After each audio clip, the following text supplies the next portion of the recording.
Hi, we're Tanner, Risa, Willa, and Noah. From living in the US to moving to Germany, Japan, and now Italy, we love sharing our life abroad with you. And in today's video, we're taking you along on a weekend food journey through some of Italy's most iconic flavors. From the delicate melt-in-your-mouth prosciutto di Parma to the rich, nutty crystals of Parmigiano Reggiano. And finally, the deep, complex sweetness of traditional balsamic vinegar.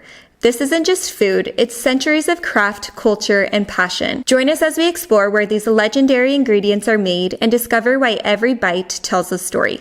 Trust us, you're going to want to savor every second. Well, we just woke up from our little camping spot here. It was really beautiful, nestled up against these hills.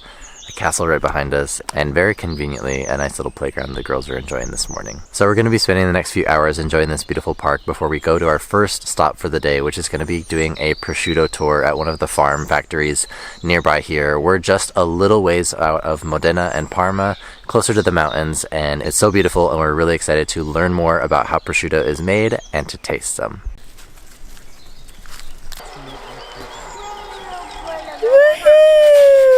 What is this, Noah? Castle. That's right. Castello, Castellina.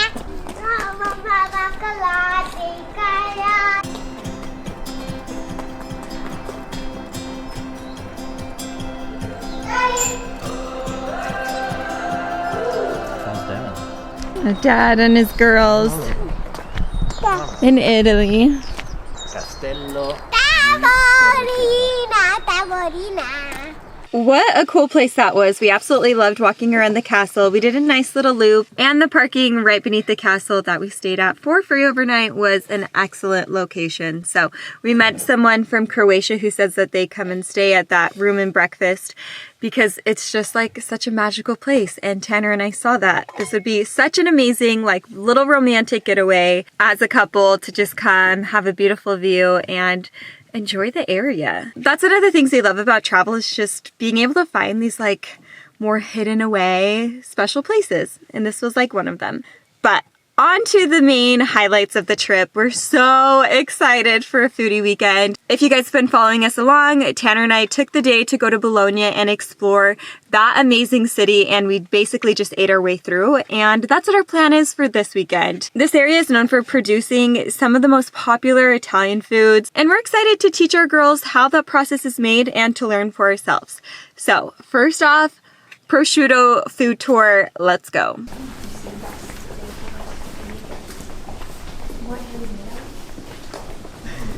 Little kids. Oh, yeah. Oh, nice one there. I was like, no, they're not good. This is actually where everything started in this company. Now, Conti Company started in 1968.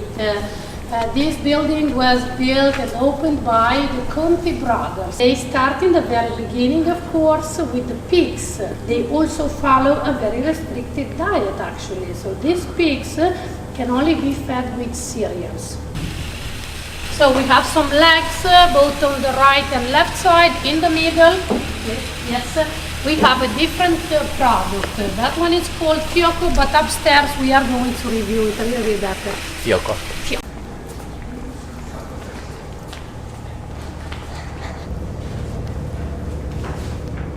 Each step, each process comes with the transformation, of course. Now we have already smaller products, smaller legs.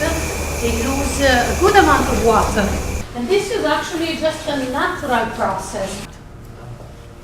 Now this is something already, it's ready. They prepare this leg in the box to be sent away. This is not a prosciutto di Parma. But at this point, we may only recognize it with this metal seal, the one that they apply at the selection. This here is just a muscle, it's called culata. Here we go, nothing in our way.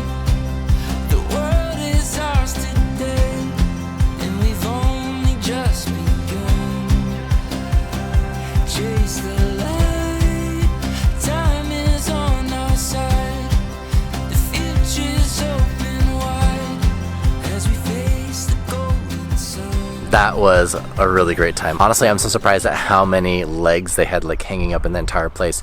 From the outside, it looks like an older building or whatever, but you get inside and you just get to see so much system set up, the little like trolleyways, the little hanging track that they have to pull everything around, the elevators. It was all a really cool experience, and it was fun to also hear about like culeta, which is like the butt part, the cut that they have, and then the other part was the fioca, I believe that was like the thigh. And just fun to see like the different shapes, the different sizes, how they talk about how it has to be within like a certain number of months, typically like a 9-month-old pig. 3 types of pigs, 10 different regions that they raise the pigs, they're cereal fed. So much interesting information to find out during this tour. Fun to also see how much is done by hand and how much is really focused on like an older natural way where they're using sea salt. They're putting on sea salt for like 20 days. They're letting things like sit for a while. They're washing, they're cutting, they're drying. It's a really fun process. We highly recommend you taking advantage of one if you're in Italy, especially in this region. It's just so nice to be able to appreciate the food and know the process that it goes through. Not only that, but to be able to see our kids learning and just being able to, you know, understand the process is very, very valuable information. And I have an even greater appreciation for prosciutto, and I feel a little bit closer to Italian food. And of course, at the very end, it was really fun to be able to try a little white wine with the dry breadsticks that they have, and then the 3 different kinds of cuts that we had. Honestly, all 3 had very nice flavors. It was all a really fun experience that we had here, and the setting is incredible. It's up here in this like beautiful little canyon. The hills behind me, just like the birds are coming alive. As you guys can see, there's not a ton of green coming in on like the trees, but lots of blossoms. It's just a beautiful time of the year to do it.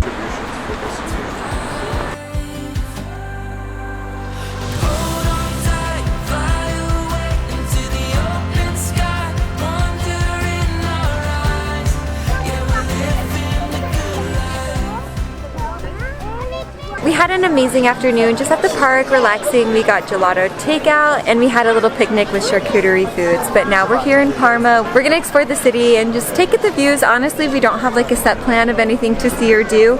We just want to walk around and experience the city. First impressions are that we are noticing a lot of diversity and a lot of great looking like product stores. So might have to enter into one of those soon because I'm on the hunt to take home some groceries. Are you in bed? Here we go on this open road into the great unknown. The world is ours to roam. What a time to be alive. Good morning, it's a beautiful Sunday morning. We just woke up here in Nonantola, which is quite a cute little town. I did a little morning run jog. This is about 1 week after one of like a trail race that I did, and I honestly didn't run at all like during the entire week. Just part of like kind of recovery, and then just life got busy. So it felt really good to get back out and running this morning. And as I came out here, there's actually a little organized race that the little city is going on this morning, so it's kind of fun. But we found this place that's actually designated for like camping vans to stay. So it's really nice. So we came here. It was a nice, well-paved, well-lit parking lot. It was fun to just go and explore some of the streets this morning. Right now we're just headed over to this little cute playground that's right next to the parking lot. But we're really excited because after this we're going to be going and exploring, tasting, and learning how Parmigiano Reggiano is made. It's only a few minutes away from here. We're so excited again to be having another day of foodie experiences. Yeah, let's go find the cows. Cool.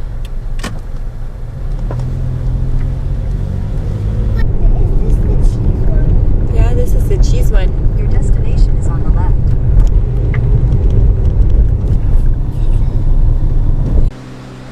Wow. Sure, you can take that one too. This one is Gucci. That one is Armani. But you need one of these. You don't put any glue on. Okay, just these.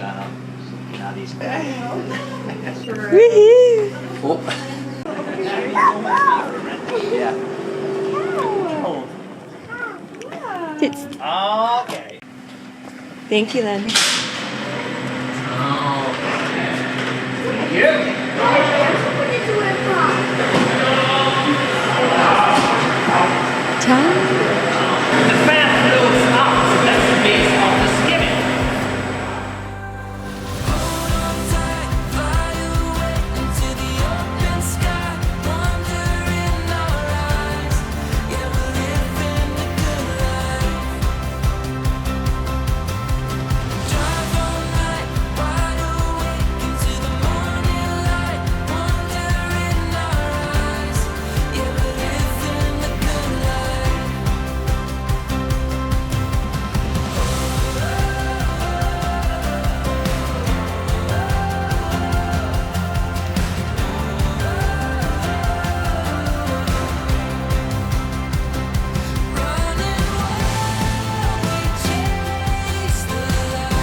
Yeah, there's a full plate. Yeah, exactly.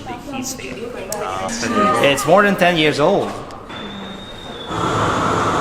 I will take one, please. Okay, now we're Thank talking. Genos with 3 completely different flavor profiles.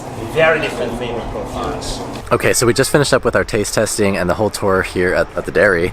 And honestly, this was a really fun, interactive tour. The guide was honestly incredible and gave so much great information. Originally from Hungary, actually, and married to an Italian. And at the very end, we got to try a great assortment of different cheeses, 24 months age, 36 months age, and then the last one was 60 months or 5 years old. And all of them were really good. I think we all kind of agreed that the 3-year-old cheese was the best flavor profile that we liked.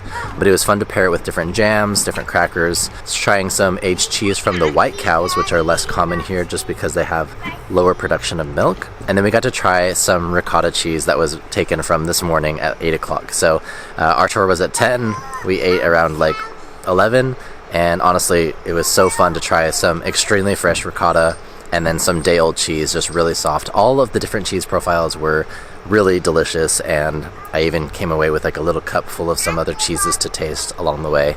Really great value for what you get. It's fun to see like the cows out here in the yard. Little playground for the kids while they just enjoy some time exploring. Honestly, thumbs up. Loved learning about the differences between what gets accepted, what gets rejected, the different name behind Parmesan. And that was very interesting because I thought that the word Parmesan, or like Parmigiano, I just thought was Parmesan in English. But technically here in this area, the word Parmesan is actually a little bit different. It derives from more of a local dialect rather than strictly being just like an English translation. I'm sure that there's a lot more history behind it, but our guide was saying, in a nutshell, like the local region, the word Parmesan was what was the word that was originally used for Parmigiano, what we know the word for Parmigiano. And then also like the trademark name for Parmigiano was used rather than using 2 words or 2 names for like the trademark. So they wrap it around the cheese, then they put the weight back, they tighten the corners so it stays under pressure. These sharp pins poke the rind of the cheese. Then it stays there for the whole night. In the morning they just remove it and it's already branded. So really interesting and fun to hear and to get like the true and authentic from what they say here in like the DOP or like the regionally protected cheeses. Lunch and tour.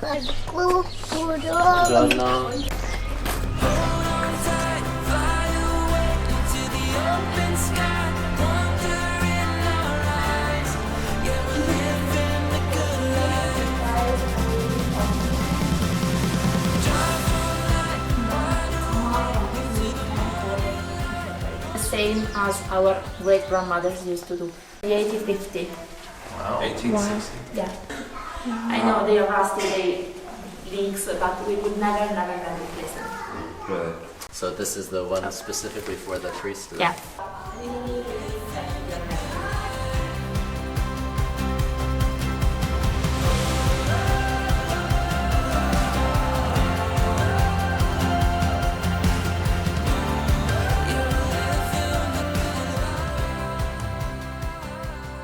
So this is the IGP and this is the DOP. IGP, minimum 12 years old, minimum 25 years old. Okay. Wow. The shape of the bottle. Or you might have Do people in the area have balsamic on their eggs normally? Yeah. I'm finishing up this video back at home, but we absolutely loved trying the regional dishes of the area. From the comforting Nonna's ragu pasta to the handmade tortellini served in a warm broth, which was our daughter's favorite choice.